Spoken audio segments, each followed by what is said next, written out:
Some injuries don't bleed, they don't bruise, they don't show up in a cast, but they change how you sleep, how you think, how you trust people, how you breathe.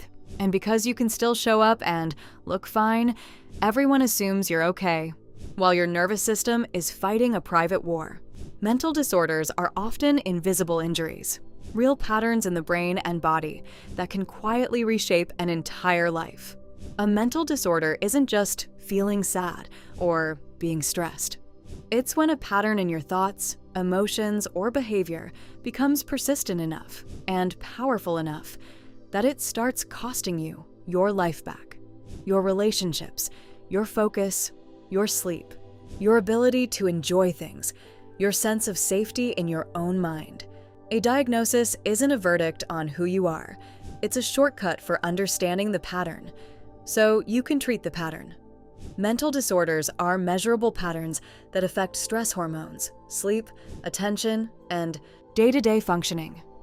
Here's a clear disorder-by-disorder overview of what's happening in the mind and body, and the most common real-life effects. Anxiety disorders, like GAD, panic, social anxiety, and phobias, are typically described as a chronic overactivation of the threat system. Instead of a proportionate stress response, the body repeatedly triggers fight or flight physiology, adrenaline and noradrenaline rise, breathing changes, heart rate increases, and the stress hormone cortisol can stay elevated longer than intended.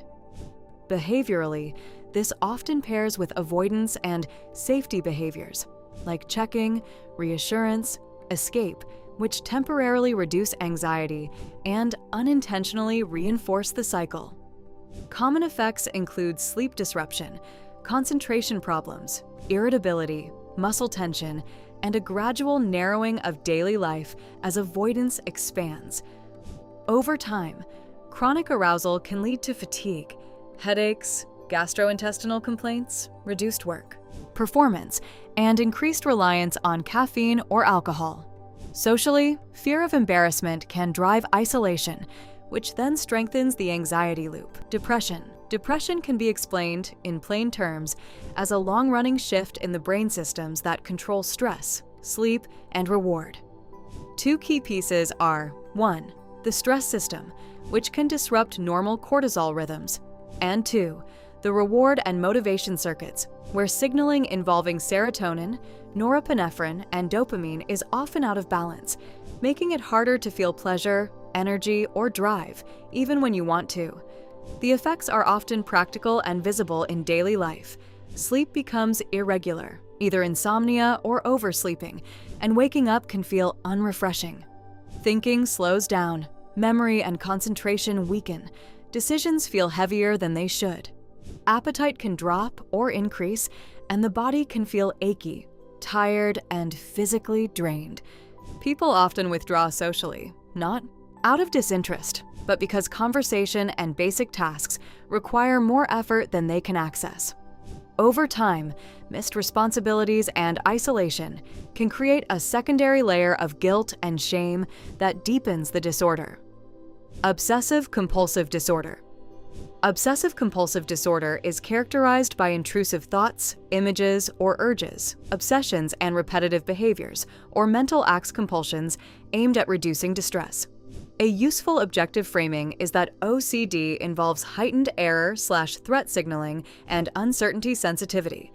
The brain flags something is wrong and struggles to fully deactivate that signal, even after checking. Stress physiology can amplify this. Higher baseline anxiety, cortisol dysregulation, and sleep loss tend to worsen symptom severity. Effects often include major time loss, impaired work/school performance, exhaustion, and relationship strain, especially when reassurance becomes part of the compulsion cycle. Common features include repeated checking of locks and stoves, contamination fears with washing, just right rituals, counting, or mental reviewing. Many people experience strong guilt and responsibility fears. What if it's my fault? Leading to avoidance of normal situations. The disorder can consume hours per day, reduce independence, and create constant stress in families. Trauma-related disorders, PTSD, and related trauma presentations are strongly tied to persistent changes in stress and threat regulation. After trauma, the nervous system can remain biased toward detection of danger. The amygdala-driven alarm response becomes easier to trigger, while top-down regulation, often associated with prefrontal control, may be less effective under stress. Hormone patterns matter here. Adrenaline surges, sleep disruption, and altered cortisol dynamics can contribute to hyperarousal, memory fragmentation, and exaggerated startle. Effects commonly include intrusive memories or flashbacks, avoidance of reminders, negative mood/cognition shifts, and hypervigilance. Many people also experience dissociation or emotional numbing. Physically, chronic stress load can show up as headaches, gastrointestinal problems, pain, fatigue, and insomnia, because the body is spending too much time in on mode. In daily life, this can lead to calling in sick, dropping out of school or work, avoiding public spaces, and isolating from friends and family because of shame. Psychotic disorders. Psychotic disorders involve a breakdown in how the brain filters information and decides what is real and what is not. Most models describe a vulnerability plus trigger pattern, an underlying neurodevelopmental risk, partly genetic, combined with factors like chronic stress, sleep deprivation, and sometimes substance use. Biologically, a common explanation focuses on dopamine dysregulation, where the brain starts assigning unusually strong importance to ordinary events, so neutral things can feel loaded with hidden meaning. Other systems, including glutamate signaling, are also thought to contribute. Typical symptoms include hallucinations, hearing voices is common, delusions, fixed false beliefs, disorganized thinking/speech, and changes in behavior. Many people also develop negative symptoms like low motivation, social withdrawal, and reduced emotional expression, which can strongly impact daily functioning. Personality disorders. Personality disorders are defined by enduring patterns in emotion regulation, impulse control, self-image, and interpersonal functioning. Objectively, they're not bad character, but stable patterns that predict distress and impairment across contexts. Many presentations involve heightened emotional reactivity, strong threat sensitivity in attachment contexts, and slower return to baseline after stress, meaning the nervous system stays activated longer. Effects tend to be interpersonal and functional, repeated relationships, instability, conflict cycles, impulsive decisions under emotion, chronic emptiness, or rigid distrust, avoidance. These patterns also correlate with higher rates of comorbid anxiety, depression, substance use, and self-harm risk. Neurodevelopmental disorders. ADHD and autism reflect developmental differences in attention regulation, executive functioning, social communication, and sensory processing. In ADHD, dysregulation in dopamine/norepinephrine networks linked to attention and reward processing is commonly discussed in clinical models, aligning with symptoms like distractibility, impulsivity, and inconsistent motivation. In autism, sensory sensitivity and social energy demands can drive overload and burnout. Effects include academic/work impairment, chronic overwhelm, sleep issues, and, when unsupported, higher secondary anxiety and depression due to repeated mismatch with environmental demands. Eating disorders. Eating disorders involve persistent disruptions in eating behavior and body image evaluation driven by a mix of stress biology and reward-control learning. Hormones that regulate hunger and fullness, like ghrelin and leptin, can become dysregulated, while starvation or binge purge cycles can affect stress hormones, including cortisol and mood signaling. Common symptoms include restrictive eating, binge eating, purging, intense fear of weight gain, and compulsive body checking.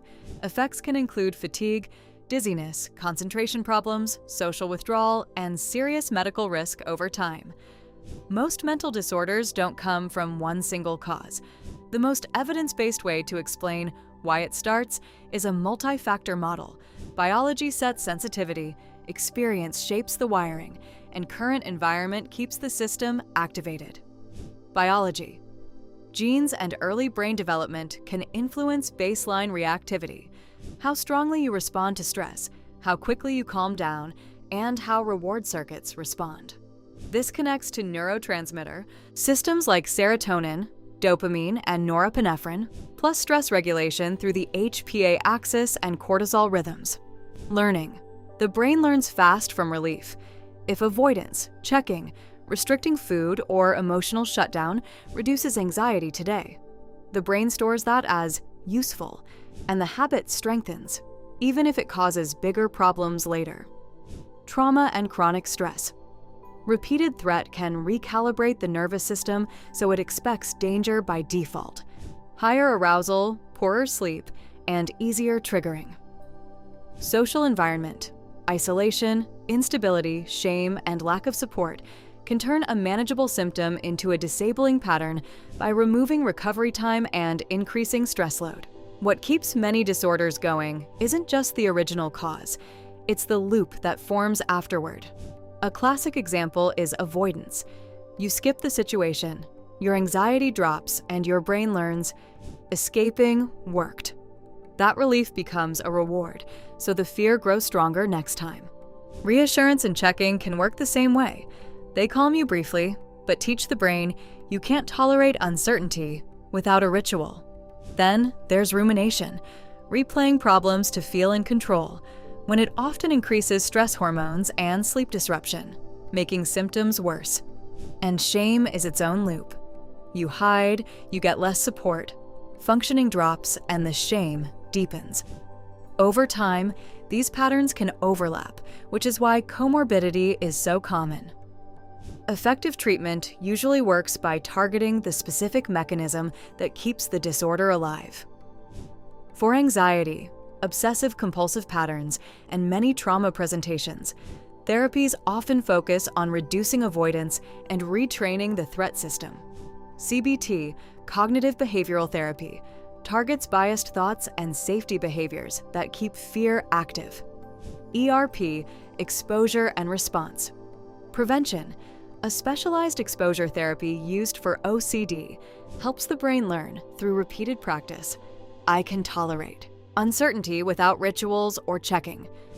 For emotion regulation problems and unstable relationship patterns, DBT, dialectical behavior therapy, builds skills for distress tolerance, impulse control, and interpersonal boundaries. For trauma, TFCBT, trauma-focused cognitive behavioral therapy, and EMDR, eye movement desensitization and reprocessing, are designed to reduce trigger reactivity and help traumatic memories stop hijacking the present. Medication can help some people by stabilizing mood, anxiety, sleep, or psychosis-related symptoms, often by influencing neurotransmitter signaling, commonly serotonin, norepinephrine, dopamine. It's not a personality swap. It's symptom reduction that can make therapy and daily routines more possible. Lifestyle supports aren't a cure, but they reduce stress load. Sleep consistency, movement, structure, and social support help the nervous system return to baseline more reliably. So when you zoom out, the pattern is clear. Mental disorders aren't random personality flaws.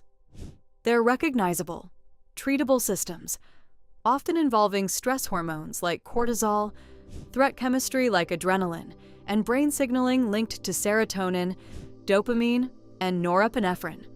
Getting stuck in an extreme mode, and the effects aren't abstract. They show up as lost sleep, lost focus, lost relationships, lost years of feeling safe in your own mind. These are invisible injuries, but they're still injuries. And when you understand the psychology behind them, you stop blaming the person, and you start targeting the pattern.